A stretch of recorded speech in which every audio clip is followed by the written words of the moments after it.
Hey everybody, welcome to the Kickn Kitchen.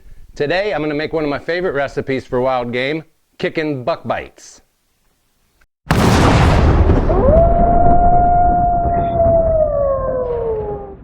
Alright, so here's the ingredients that we're going to be using. Here is a back strap. You don't need a whole back strap. This I think is about a half to a quarter back strap.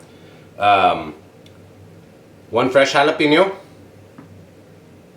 Some cream cheese, your favorite kind of cream cheese, whatever you use. Some garlic powder, and of course, bacon. Everything's better with bacon.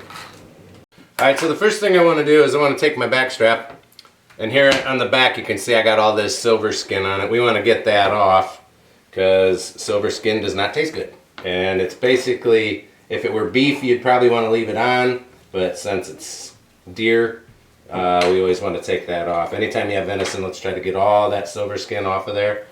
And I just go underneath of it, work my knife up towards the silver skin, and just like that, she gone. There we go. Okay, now that I got my silver skin all removed and this is all ready to be cut, I want to cut thin slices of venison. About like that's good. Maybe about, I would say probably around a quarter inch or so. Nice little pieces.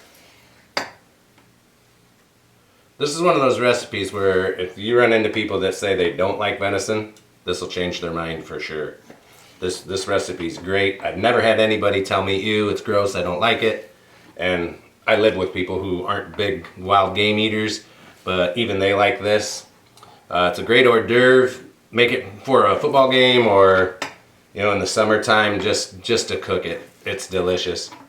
So that's about how I cut mine right there. That's about the thickness or so. And you may have seen this recipe before on different websites and different YouTube channels and such, but I do mine I put a little twist to mine. I use a tenderizing hammer and I'll pound all these out, and I'll show you that here as soon as I get these last pieces cut.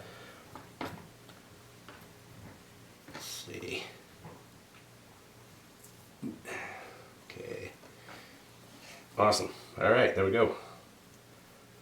Got all that stacked up and ready. Alright, now step 2 to all this process is I'm going to take my jalapeno, take the stem off as such, and then I like to cut it right down the center. Just like so. And then give it a little cut on both sides, and then we want to get all these seeds out. The seeds for me are just too hot. Nobody likes to eat the seeds anyway, so we'll scoop those out and remove them. And it should look just like that when you're done. Don't need that. So again, on the other side, scoop these seeds out.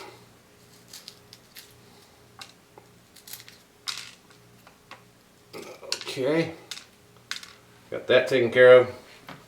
Now I like to take them and slice them just into nice little pieces.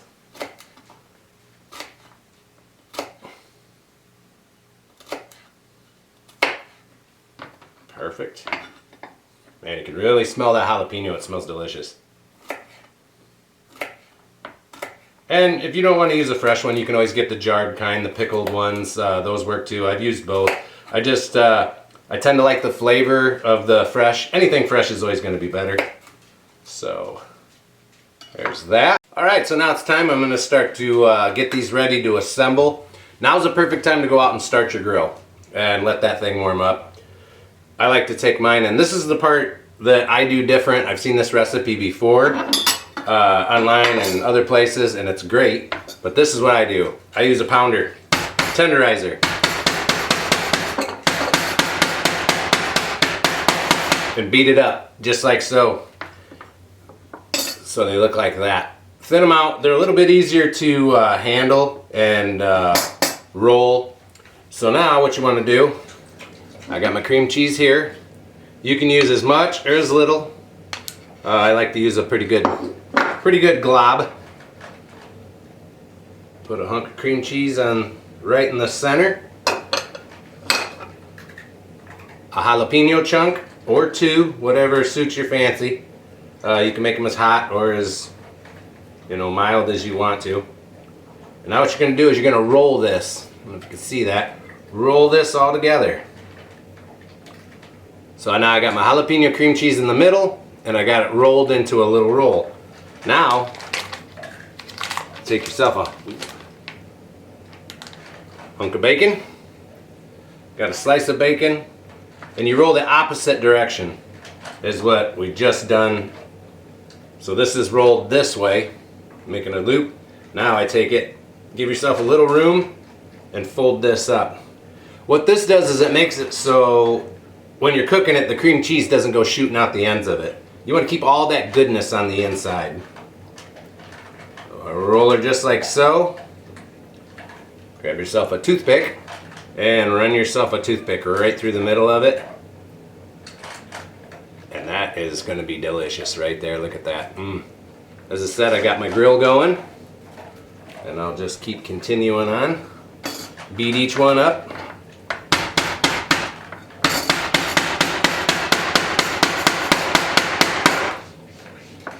So it spreads it out and widens it out. That's what you're looking for right there. Flatten her out a little bit. Again, glob of cream cheese. Make this one a little bit hotter than normal. Roll her up.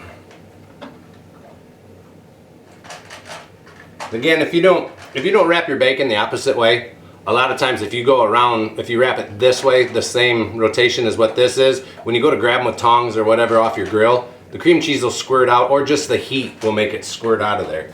So, as I said, we take her, give yourself a little bit of room here, fold it over on there, and just roll it right up. Man, I can't wait to eat these. You can just smell the jalapeno coming off of them. Again, grab a toothpick, run her through to secure it, and there you go. That's what she should look like. And just continue on.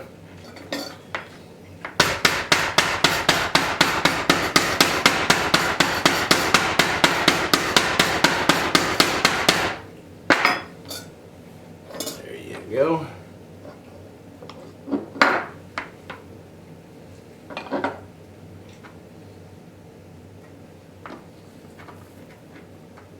Put a little more in there.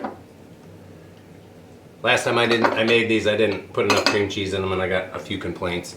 So we're gonna avoid that headache this time. We'll glob enough in there, make everybody happy.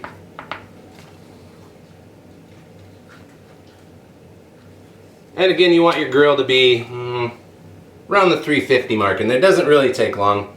When I cook them, I usually cook these until, pretty much just until the bacon's crispy. And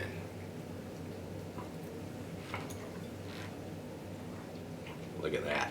Man, that is going to be so good. And I'll spare you watching me pound all this out and build all these, but you know, this is basically what you're looking for right here. These are going to be so good. After I get a bunch of them all put together, give them a dusting, a little bit of garlic powder. You can put garlic in them too if you want, or your favorite wild game seasoning. Some people do a wild game rub over the top of them all. I like to keep it pretty simple. These are really, really flavorful anyway as it is. So I just keep it like this. Give it a quick dusting of garlic powder, and they'll be ready to go on the grill. Okay, now through the magic of television, here we are. I got them all prepped and rolled, looking delicious. I just like to take a little bit of garlic powder. You can use garlic salt, or like I said, any of your favorite seasonings that you want to put on it. I prefer garlic powder on venison just for the fact that venison has a tendency to dry out, so I don't try to go too salty with anything. Little bit of pepper, just regular black pepper over the top, much as you want to flavor. And these are ready to go on the grill. All right, we're gonna put these on the grill. Oh yeah. Oh yeah, you can hear it sizzle. Now what you want to do is you want to cook these until the bacon is to your liking. I like my bacon crisp, so I'll let them be crispy. Some people like a little bit of blubber on theirs, which I do not. I like crispy bacon, so as I said, cook it to your liking, and you will not be disappointed. This recipe's great. I've never had anybody tell me it's icky. I love it, and if somebody thinks it is icky, well good, more for me. Like I said, let these sit on the grill until it is crispy and ready to roll. Alright, while them are on the grill, I'm going to show you a really easy dipping sauce that I like to make. My whole family loves it. And all it is horseradish and mayo. You can use real mayo, you can use Miracle Whip, whatever you like. And I do 1 scoop and 1 scoop, 1 and 1, and mix it up. I go a little heavier on the horseradish because I like that horseradish to kind of, you know, punch me in the sinuses a little bit, give that grab. That's how I like it. You can mix it to taste, but it's awesome.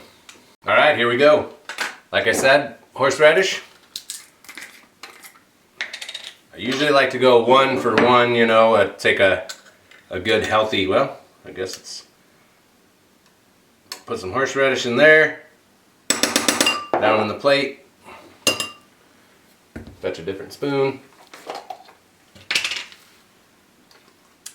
and get a scoop of mayo. Good sized scoop there. I'm gonna put a little bit more horseradish in it. Got my other spoon here. All right.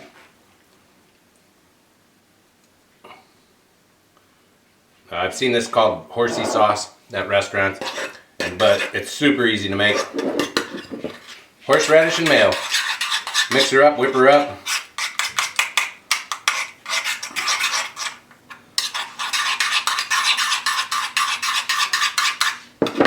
Flinging it all over. Oh, and that's all there is to it. It is delish. It's perfect. Like I said, I like mine to have a little bit of a bite to it. Let's take a little taste. Oh, that's perfect. Okay, everybody, here's what they look like. Give these a try. Let's put a little sauce on them.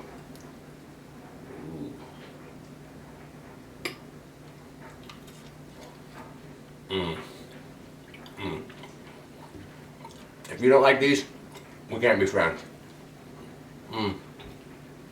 Very good.